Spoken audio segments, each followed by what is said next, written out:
Our Parsha, VaYechi, instructs us in how to face death. We all fear it, some of us more than others, especially because no one knows what it's like. What does it feel like? I certainly don't know. But allow me first to share 2 vignettes. A few days ago, a terrible tragedy occurred in New York. You may have read about this. A drunk driver hit a car. Several people, some with connections to Montreal, were seriously injured. One young woman, Liel Namdar, tragically was killed. Her parents and her 3 brothers suffered a trauma we cannot begin to imagine. On Monday, she was buried in Israel. And at her funeral, her father told this story. Shortly after hearing the news, Liel's mother and brothers, distraught, traumatized, sobbing, they laid down in Liel's bed at home. They wanted to be able to smell her from when she was sleeping there the night before. They were sobbing. And eventually, they fell asleep in Liel's bed. The next morning, when they woke, one of her brothers told his grieving family that he had had a dream. And in his dream, he saw his sister Liel. She was dressed all in white. There was so much light surrounding her, he couldn't even see her face. But she spoke to him in this dream. Again, this is her father telling this story at her funeral. And she said to her brother in this dream, "Tell everyone to stop crying. I am doing amazing. I am happy. No more crying."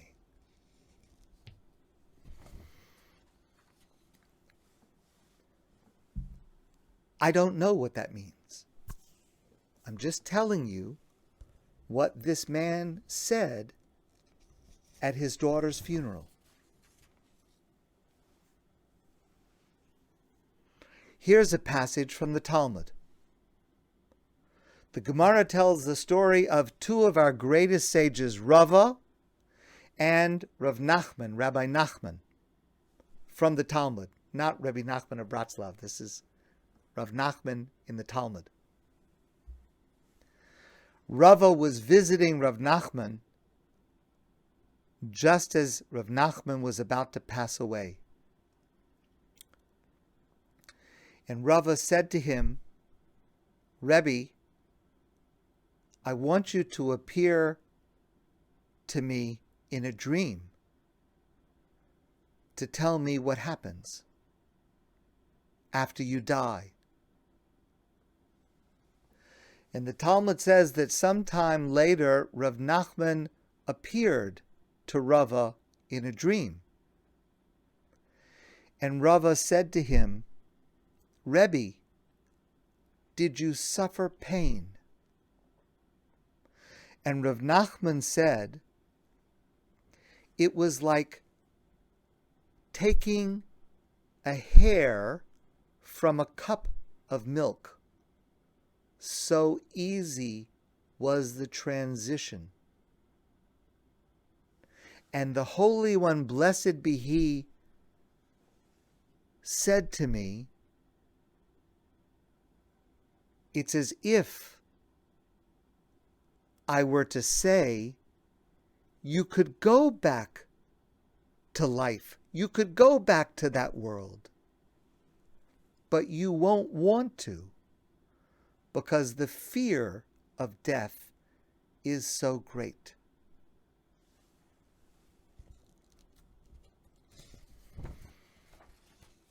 What we see in our Parsha is a man, Yaakov, preparing for the end of his life by instructing his children,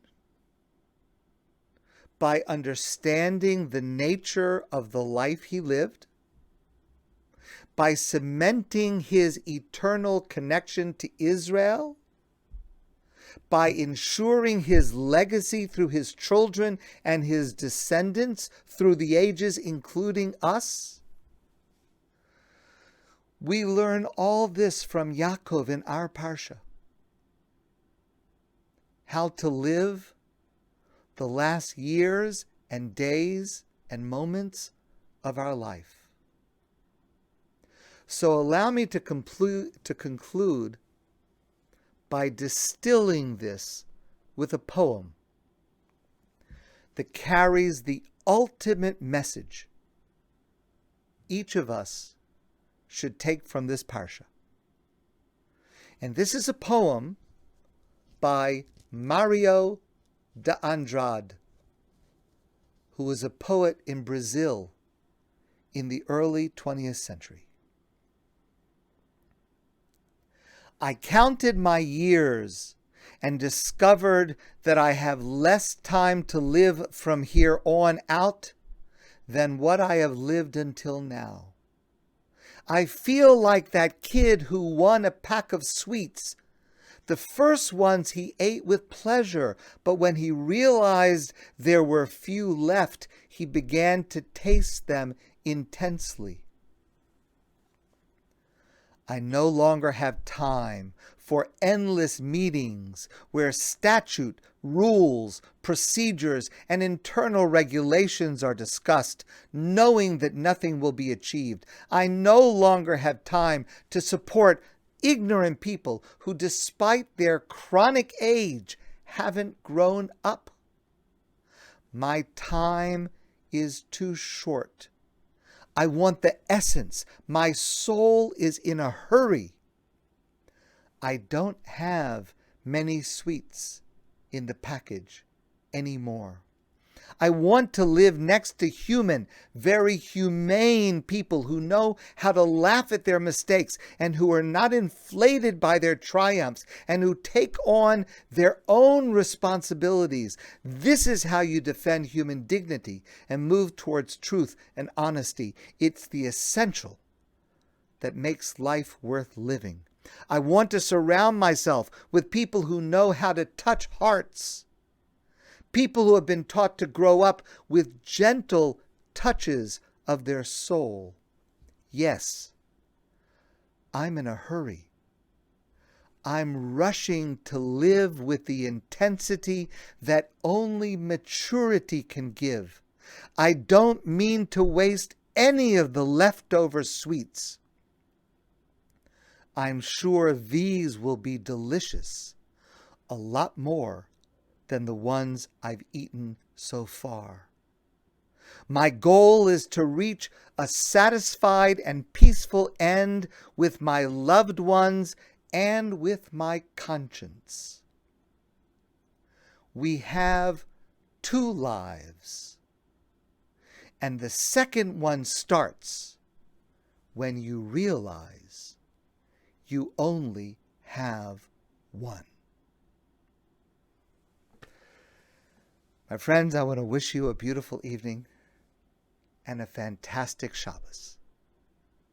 And I look forward to seeing all of you soon in person.